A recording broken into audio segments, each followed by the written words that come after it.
Have you ever stared at a picture of a galaxy and just wondered, why is it spinning? Why isn't it just a big static ball of stars hanging motionless in space? From tiny planets to most massive galaxies, everything in the universe seems to be turning on some invisible axis. I have always been fascinated by this, and the answer I found is more incredible than I ever imagined. This story doesn't start with galaxies we see today, but way back in the first moments after the Big Bang, with a kind of cosmic tug-of-war that happened before the first stars were even formed.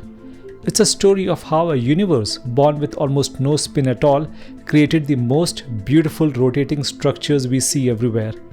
And it turns out the reason is a mix of ancient inheritance, a gravitational wrestling match, and a mysterious invisible substance that holds it all in place. To get to the state of now, like why galaxies spin, we have to go back to the very beginning of the universe.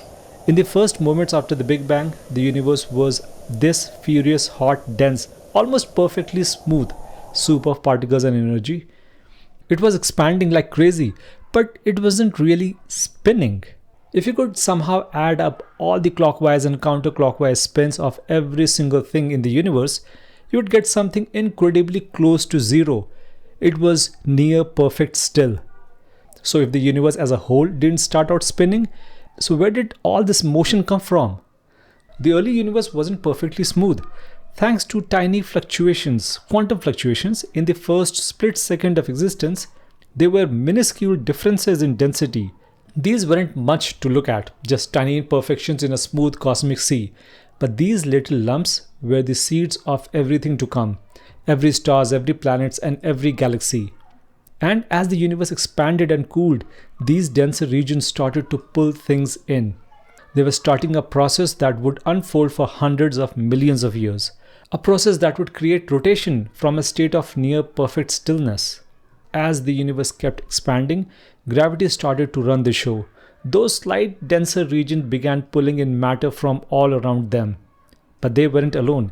Every clump of matter was being pulled not just by one neighbor, but by many, all scattered randomly around it. Think of a lumpy, uneven cloud of gas. The lump on your left is pulling on you, so is the bigger one on your right, and that smaller one behind you. This created an unbelievably complex gravitational battlefield. And this is where the spin comes from. Because the pull from these neighboring clumps weren't perfectly even, it created a slight twisting force, or torque. The near side of the clump of matter would feel slightly stronger gravitational pull than the far side. And this tiny difference was enough to start a slow, gentle turn. Astronomers call this tidal torque, and it's one of the main explanations for why galaxies got their initial spin. It wasn't a violent force, but a gradual twisting forced on these future galaxies by lumpy, uneven distribution of matter around them. For hundreds of millions of years, these gentle gravitational tugs between neighboring clumps of matter slowly spun them up. This tidal torque theory is the cornerstone of our understanding, suggesting that the first bit of galaxy's spin was gifted to it by everything else in the cosmic neighborhood. So now we have these gigantic spread out clouds of gas and dust that are slowly, almost lazily, starting to rotate. But these clouds look nothing like a flat pinwheel galaxies we see today. How did we get from giant, fluffy, slowly turning ball to a majestic spiral galaxy? The answer is one of the most basic rules in physics: conservation of angular momentum. Best way to picture this is with classic figure skater analogy. Imagine a skater spinning on a thin ice with arms stretched out wide. They are spinning, but not very fast. Then they pull their arms in close to their body. They spin dramatically faster. By pulling their mass closer to their center of rotation, they decrease their moment of inertia. And to keep angular momentum same, their speed has to increase. And that's pretty much what happened to those proto-galaxies. These huge, slowly rotating cloud of gas and dust began to collapse under its own gravity. And as all of that matter fell inward, it was like a figure skater pulling in their arms. The cloud of gas got smaller, the mass got closer to its center, and its spin sped up a lot. That tiny, barely there rotation it got from the cosmic tug-of-war was amplified immensely. As the cloud collapsed, The collision between the gas particles cancelled out the random up and down motion, causing the whole thing to flatten into a disk, sort of like how a spinning ball of pizza dough flattens out. The result is a fast spinning, flattened rotational supported disk, the basis of a spiral galaxy. Astronomers felt they had decent grip on this story. Gravity pulls things together and conservation of angular momentum flattens them into a spinning disk. It all makes sense, but when they actually started measuring how fast galaxies rotate, they found something that did not fit at all. Based on our understanding of gravity, stars farther from the dense, bright center of a galaxy should orbit more slowly. Obviously, just like how outer planets in our solar system move slower than the inner ones, astronomers expected to see a rotation curve that showed high speeds near the center, which then dropped off the farther out they looked. But that's not what they found. Instead, the rotation curves were flat.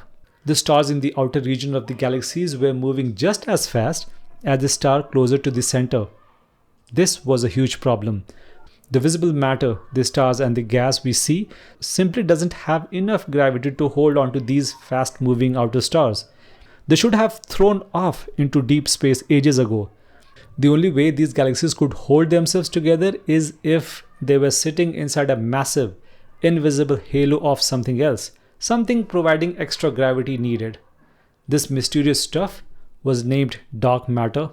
Observations suggest that as much as 90% of mass in a typical galaxy is this invisible matter. It acts as an invisible hand that keeps the outer stars in their orbits and allows for a flat, rotational curves we observe. Without dark matter, galaxies as we know them would simply fly apart. Even with dark matter holding things together, there's another puzzle hidden in those beautiful spiral arms. A galaxy doesn't spin like a solid record player. The inner parts rotate faster than the outer part, which is called differential rotation. If these spiral arms were just fixed collection of stars, this difference in speed would cause them to wind up tighter and tighter over a few 100 million years, smearing them out until the spiral pattern was gone completely. We should not have any spiral pattern galaxy. Now this problem is called as the winding problem. The leading solution to this puzzle is called density wave theory. Sounds complicated, but it is simple. This theory suggests that the spiral arms aren't actually fixed object, but instead they are persistent pattern of higher density, a kind of cosmic traffic jam that move through the galaxy's disk at their own speed, which is different than the speed of stars and gas.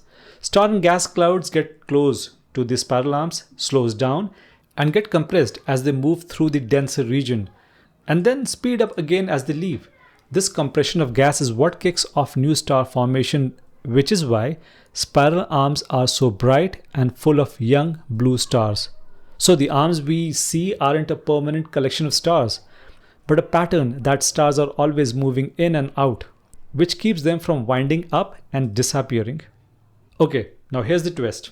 For decades, the standard model of cosmology has assumed that while the individual galaxies spin, their rotation directions when you look at the whole universe should be completely random, about 50-50, 50% clockwise and 50% counterclockwise.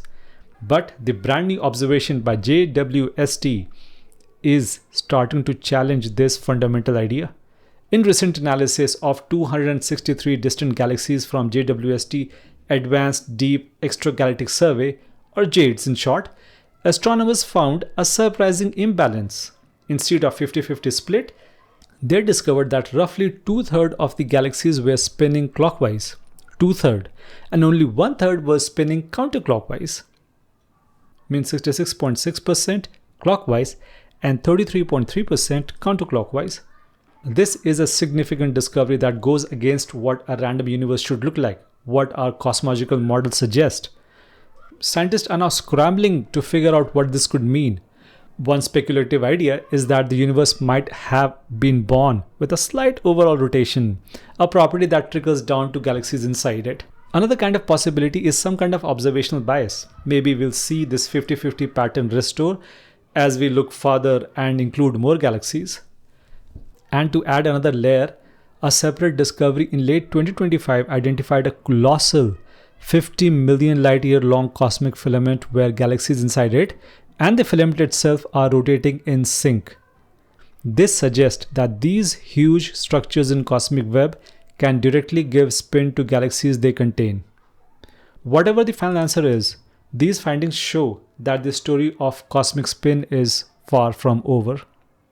So, why do galaxies spin? It's a chain of events stretching back nearly 14 billion years.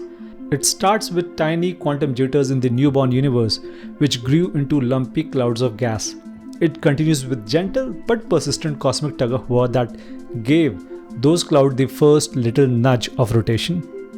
That tiny spin was then magnified billions of times over as galaxies crushed those clouds into the spinning disk we call galaxies, all held together by an invisible scaffold of dark matter.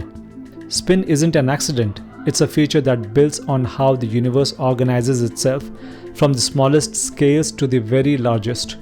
It's a cosmic dance that started in the dark ages and continues today. Thanks for watching.